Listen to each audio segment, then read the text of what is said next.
Going, good job. You can do this. Keep going. I'm so proud of you.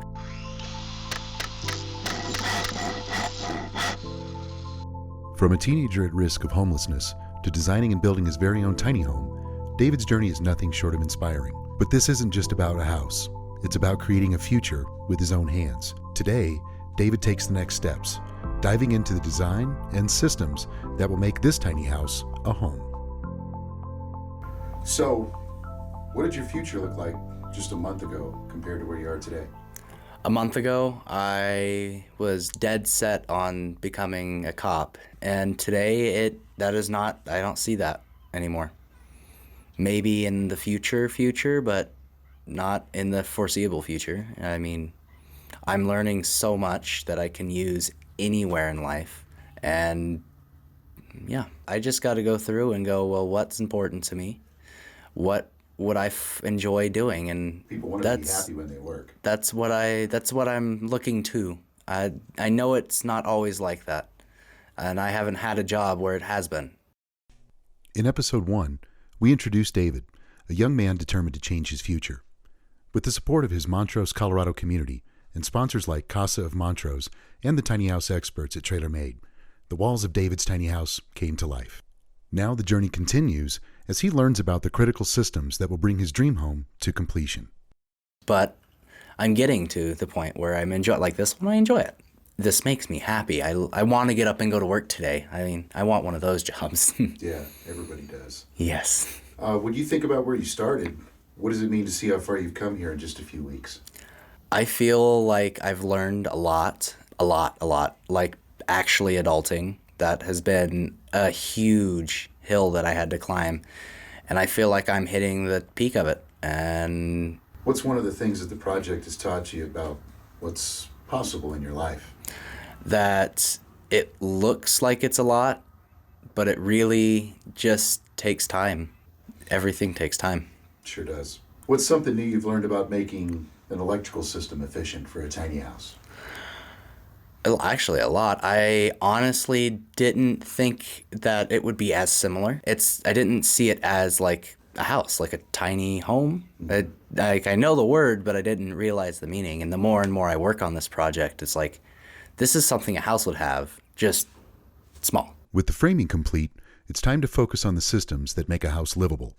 Today, David is sitting down with Wyatt, our designer, to map out the electrical, plumbing, HVAC, and insulation plans. Each decision will shape the functionality, comfort, and efficiency of his tiny home. It makes it a safer environment, and it's not like I have a ball of cords going around in my wall. An efficient electrical system is the backbone of any home, and for a tiny house, it's even more important to get it right. David is learning to design a system that runs on RV 50-amp service while still providing the functionality of a traditional home. What's the coolest thing you've discovered about how electricity works in a tiny house? And that how much you can actually set up with the electricity in there. I can be honest, I thought it was going to be like an outlet, a set of switches, that's it. While David is forging his career path in the trades, my 16-year-old son Gavin is also building his future in digital media and filmmaking. Watching Gavin grow his skills as a content creator has been one of the most rewarding parts of this project. What have you learned about how plumbing systems need to work in a tiny house compared to, say, a full-size home? They're a pain in the ass. There's a lot of turning and knots and all sorts of stuff in them. In a tiny house, plumbing is all about making the most of limited space. Today, David is working with Ferguson Plumbing and Mechanical Supply to design a reliable, space-saving system.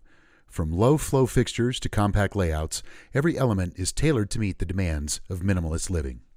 Like today, I had a little project to do, connecting 90s and straights and making this turn this way and cutting this hole to make this work. And there's so many projects to just the plumbing, but it's not like you don't see gain in it. What's something you never realized about plumbing until you started working on this project? It's a pain in the ass. I honestly thought it'd be a lot easier because, like I said, I thought it would be more simple.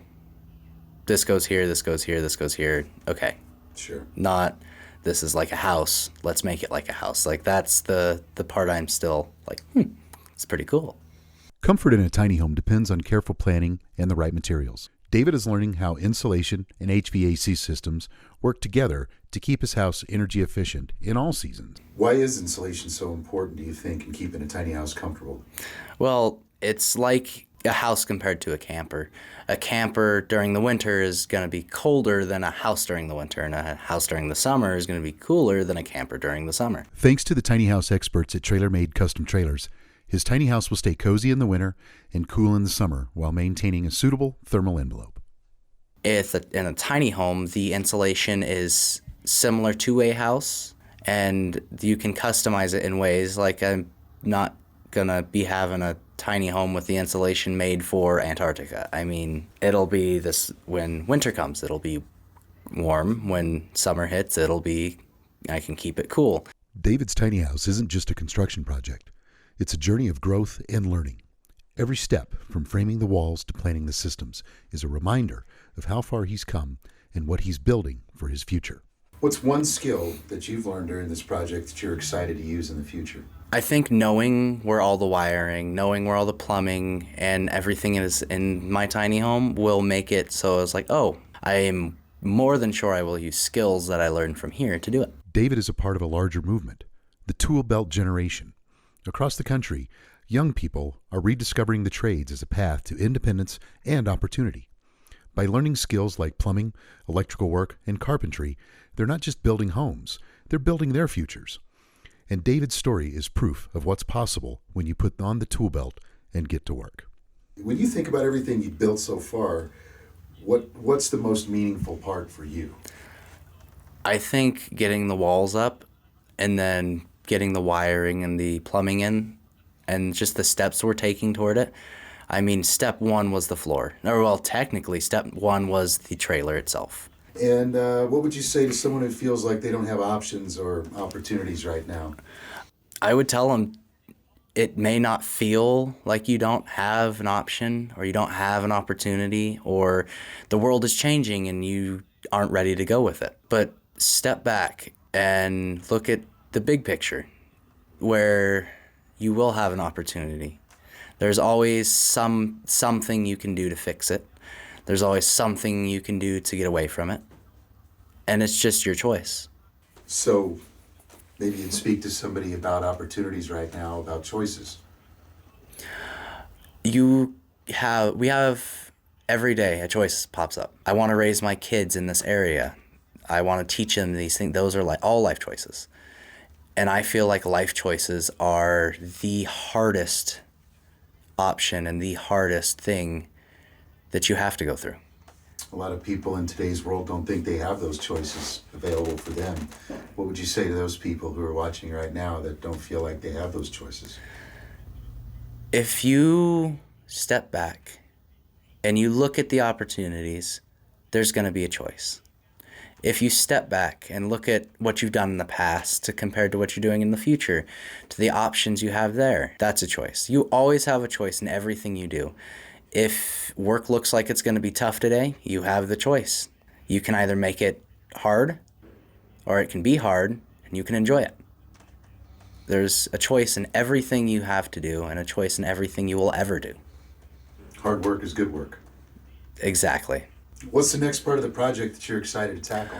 I cannot wait to get these walls up and insulated. I think that is going to be the best part. I hope we'll find out. I'm really excited about that. Getting the skins up and seeing the insulation come in and kind of take shape as a box instead of a skeleton. Exactly. Right now we are on the bones and the veins and the little bit of organ. Here we're putting up the skin and the stuffing in the middle. So that's a well said analogy. Good job. When this house is finished, what's it going to mean to you to know that you built it yourself? It's going to mean a lot to me. It's going to mean that I made the choice to not quit and not give up and not stop. It's going to show that even through rough times in my life, that I learned and excelled and gave myself the opportunity to keep going and not going, I can't do this today. With systems designed and materials ready, David's tiny house is one step closer to becoming a home. In the next episode, we'll see these plans come to life as insulation is installed and systems begin to take shape. David's journey is far from over, but every step brings him closer to his dream. What's something you're most proud of from everything you've worked on so far?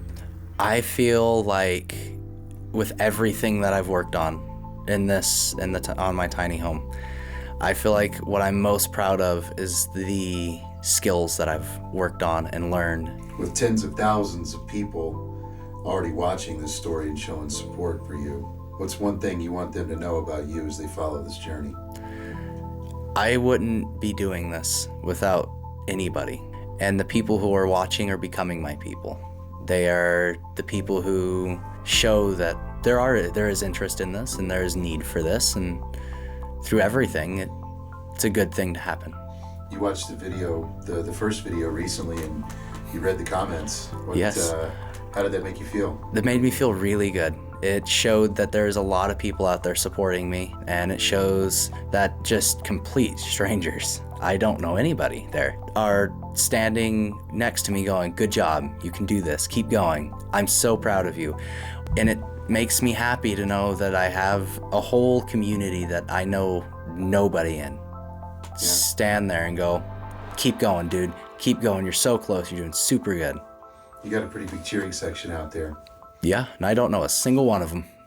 Well, I think they're going to get to know you through this process, and that's why they've joined us, and we're excited to have them here to watch your journey alongside.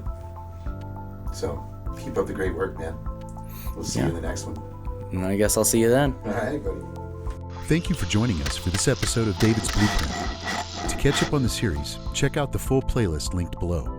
And don't forget to share this video to inspire others. Together, we're building more than a house. We're building hope for the future.